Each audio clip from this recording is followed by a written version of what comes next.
নমস্কার বন্ধুরা, রকি কিচেনের তরফ থেকে সকলকে স্বাগত জানাচ্ছি। আবার একটা রেসিপি আপনাদের মাঝখানে শেয়ার করতে চলেছি, সেটা হলো কুয়াশ আলু আর মিষ্টি কুমড়ো দিয়ে একসাথে তরকারি। তাহলে চলুন দেখে নেওয়া যাক আজকের রেসিপি। একটা পাত্রের মধ্যে কিছুটা কুমড়ো নিয়েছি, মিষ্টি কুমড়ো নিয়েছি, একটা কুয়াশ আর নিয়েছি দুটো আলু। প্রথমে আমি ভালো করে এগুলি খোসা ছাড়িয়ে টুকরো করে নেব, তারপরে কিভাবে এই তরকারিটা রান্না করব সেটা আপনাদের মাঝখানে শেয়ার করব। দেখো বন্ধুরা, আমি এই যে লঙ্কা গাছ লাগিয়েছিলাম, আর এখানে কিন্তু সুন্দর এই যে লঙ্কা হয়েছে অনেকটা মানে হয়েছে 10-15টা মতন। আর এদিকে কিন্তু এই গাছটাতে এখনো ফুল ফোটেনি, জুঁই ফুল গাছ, ওটা যখন সিজন তখন ফুটবে। আর এখানে এই যে গাঁদা ফুল ফুটে গেছে, আর একটা গাঁদা ফুলের গাছ মারাও গেছে, যেহেতু বাড়ি ছিলাম না।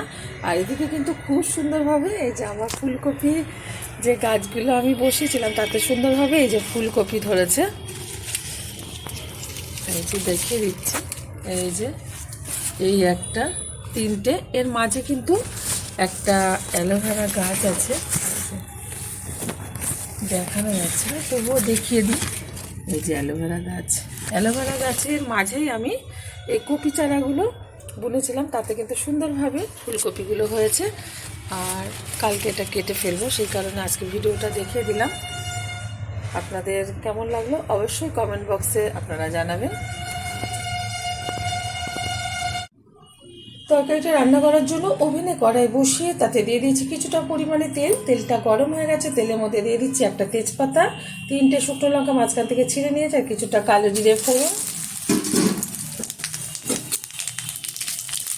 একটু নেড়ে চেড়ে নেব 1 থেকে 1.5 মিনিট মতো, 1 থেকে 1.5 মিনিট দেবেন।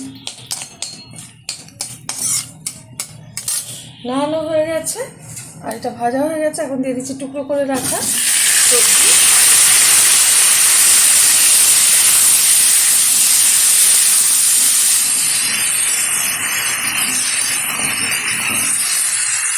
দিয়ে দেবো 1 চামচ হলুদ গুঁড়ো,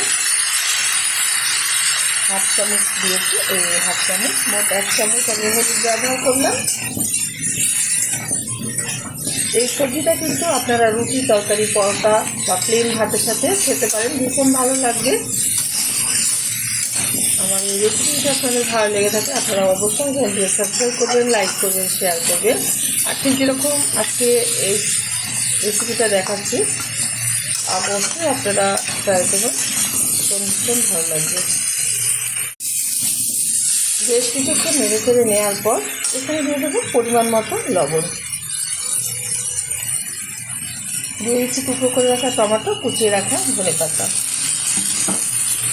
একসাথে উপকরণগুলো আমি একটু নেড়ে চেড়ে নেবো। আর এখানে কিন্তু কোনো লঙ্কার গুঁড়ো বা কাঁচা লঙ্কা ব্যবহার করলাম না। এখানে যে ফোড়নের আমি লঙ্কাটা ভেজে নিয়েছি, শুকনো লঙ্কাটা, এতে কিন্তু ঠিকঠাকভাবে সবজিটা ঝাল হয়ে যাবে। তো আপনাদের যদি এতেও না হয় আপনারা লঙ্কার গুঁড়ো বা কাঁচা লঙ্কা ব্যবহার করতে পারেন।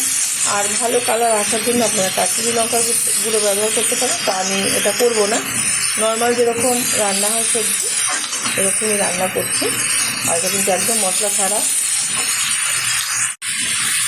1 মিনিট মতো হাই আছে, আমি নেড়ে ছেড়ে নিয়েছি। আর সেদিক থেকে কিন্তু এই যে জল ছাড়া শুরু হয়ে গেছে, মানে কুমড়ো আছে, টমেটো আছে, এই কারণে জলটা ছাড়া শুরু হয়ে গেছে। এর মধ্যে আপনারা হালকা একটু চিনিও ব্যবহার করতে পারেন, মিষ্টি একটু হলে ভালো লাগবে। তা আমি আজকে ব্যবহার করবো না, কারণ প্রচুর পরিমাণে কিন্তু আমাদের এই কুমড়োটা যেটা দিয়েছি মিষ্টি, সেই কারণে সবজিটা আরও মিষ্টি হয়ে যাওয়ার ভয় আমি কিন্তু এটা দিলাম না। যারা একটু মিষ্টি খেতে পছন্দ করেন তারা মিষ্টিটা ব্যবহার করুন। চিনিটা পরিমাণ মতো জল ঢেলে দিলাম। এখন ঢেকে রান্না করে নেব 20 মিনিট। ওভেনের আঁচটা মিডিয়াম করে দিচ্ছি, ঢাকনাটা তুলে দিচ্ছি।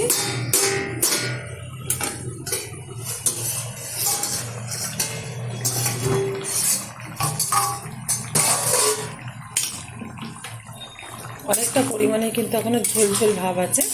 এতটা ঝোলঝোল ভাব আমি রাখবো না, একটু হাই আছে 5 মিনিট মতো আমি টানিয়ে নিচ্ছি, তাহলে কিন্তু একদম সবজিটা আজকে তৈরি হয়ে যাবে।